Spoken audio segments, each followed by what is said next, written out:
Fala galera, Aira por aqui. Sejam muito bem-vindos a mais um vídeo aqui do canal. Hoje eu quero compartilhar com vocês um novo aporte que eu fiz na minha carteira de investimentos, explicar por que eu escolhi esse ativo e depois fazer uma análise completa baseada nos relatórios oficiais do fundo. No final do vídeo, eu ainda vou trazer uma estimativa para o desempenho do fundo ao longo de 2026, considerando um cenário de queda da Selic. Então já deixa o like, se inscreve no canal e vamos direto ao conteúdo. Hoje eu realizei uma nova compra na carteira. Comprei 263 cotas do FGAA11, que é um Fiagro, com um preço médio de R$ 9,21, totalizando um investimento de R$ 2.445,90. Esse preço, inclusive, chama bastante atenção porque está abaixo do valor patrimonial atual do fundo, o que já abre uma oportunidade interessante para quem investe com foco em renda a longo prazo. Tá, mas o que é o FGA11? Ele é um fiagro que atua principalmente com crédito do agronegócio. A gestão é feita pela FG, gestora de recursos, que tem mais de 21 anos de atuação no setor agro, com mais de 30 bilhões originados e estruturados ao longo da sua história. Aqui, o objetivo não é comprar terras, mas sim financiar empresas do agro, via instrumentos como CRA, CRI, buscando gerar renda mensal isenta de imposto de renda. Hoje, o FGA11 conta com aproximadamente 52.796 cotistas e um patrimônio líquido na casa de 424 milhões. O valor patrimonial da cota no fechamento de fevereiro de 2026 foi de 9,43 centavos, enquanto a cota de mercado encerrou o mês em R$ 9,27, ou seja, um desconto patrimonial de cerca de 1,7%. E hoje, dia 1º de abril, consegui comprar ele com desconto, saindo no valor de R$ 9,21, ou seja, tem um grande potencial de valorização nele. Aliás, já ocorreu uma valorização hoje. Esse tipo de desconto me agrada bastante, desde que a carteira do fundo seja saudável, que é o que acontece com o FGA11. A liquidez média diária do fundo gira em torno de 1,3 milhões, o que é um nível muito bom para Fiagro, permitindo entrar e sair sem grandes dificuldades. E quanto aos dividendos, Aira? Em fevereiro de 2026, o FGA11 distribuiu 0,12 centavos por cota, o que representa uma rentabilidade mensal de 1,27%, totalmente isenta de imposto de renda. Em termos comparativos, isso equivale a algo em torno de 168% do CDI bruto. Além disso, o fundo possui hoje uma reserva de lucros acumuladas de cerca de 4,3 milhões, o que representa aproximadamente 0,09 centavos por cota. Essa reserva é muito importante porque ajuda a reduzir a volatilidade dos dividendos, mantendo uma renda mais previsível ao longo do tempo. Beleza, Aira, mas qual que seria a estimativa para 2026, considerando a queda da Selic? Agora eu quero compartilhar com vocês uma estimativa para o FGA11 ao longo de 2026, considerando um cenário bastante discutido no mercado, a Selic caindo para o patamar de 12% ao ano. Lembrando que isso não é uma recomendação de investimento e nem promessa de rentabilidade, mas sim uma projeção baseada na carteira atual do fundo e no histórico recente dele. Hoje, a maior parte da carteira do FGA11 está indexada ao CDI, com spreads contratos positivos, além de uma pequena parcela em IPCA.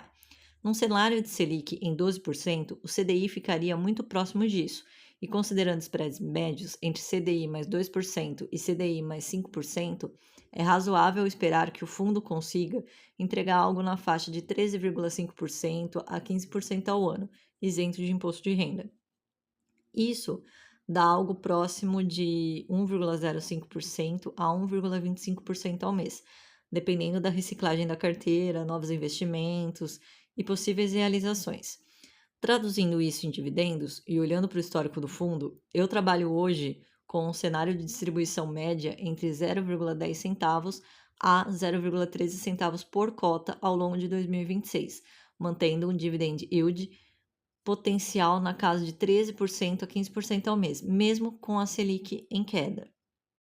E por que a Selic menor não seria um problema para esse fundo? Diferente do que muita gente imagina, a queda da Selic não é necessariamente ruim para um fiagro como o FGA11, pelo contrário, ela vai reduzir o custo financeiro dos devedores, diminuir o risco de inadimplência, facilitar renegociações e melhorar a saúde das empresas. E ainda pode ajudar na valorização da cota, com redução do desconto patrimonial. Fora isso, com a renda fixa tradicional pagando menos, fundos de crédito bem estruturados tendem a ficar ainda mais atrativos.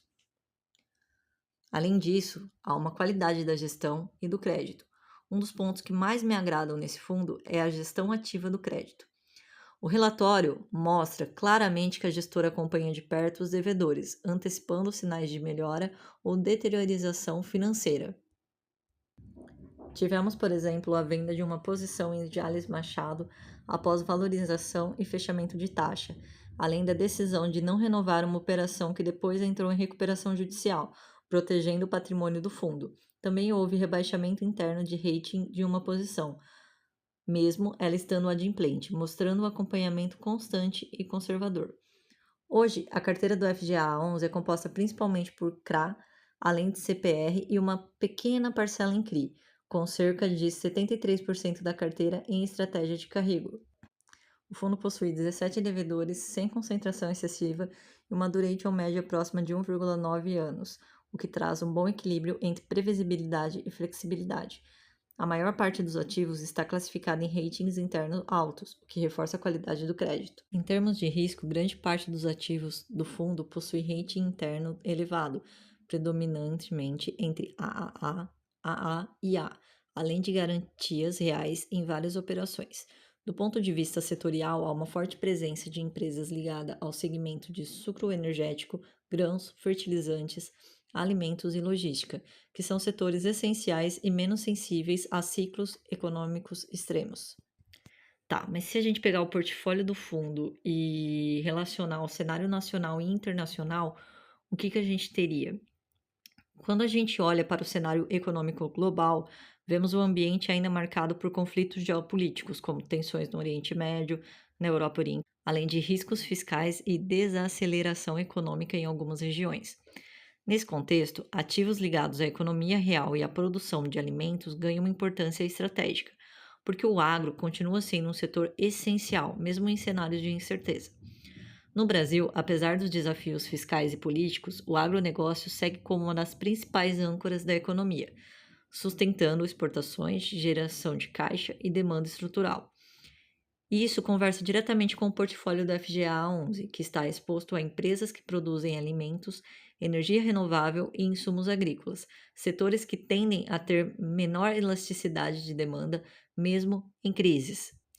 Além disso, a queda gradual dos juros reduz o risco financeiro dessas empresas, conforme mencionei anteriormente, melhora a capacidade de pagamento dos devedores e diminui a probabilidade de eventos de crédito mais estressados.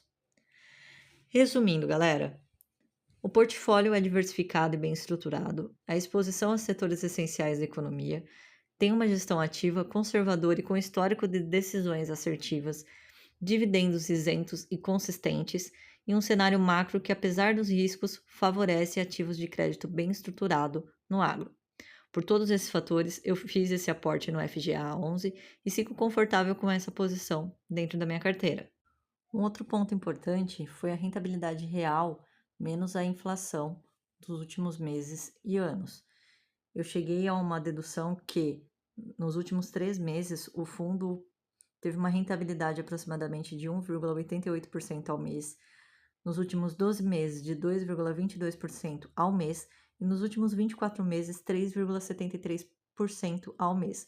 Valores que são bem difíceis de serem encontrados nos demais fundos. Com esse novo aporte, atualmente estamos com o valor investido de R$ 16.333,58. Lembrando que, para o FGA ter entrado na carteira, eu acabei me desfazendo do XPCA11. E assim que o valor cair em minha conta, provavelmente eu vou realizar mais algum aporte aqui na carteira. Bom, pessoal, se vocês gostaram desse conteúdo, deixa o like, comenta aqui embaixo se você investe ou pretende investir em Fiagro e se inscreva no canal. Comenta aí pra mim, você tem um FGA na tua carteira? Qual Fiagro você tem na tua carteira? Um forte abraço a todos e até o próximo vídeo.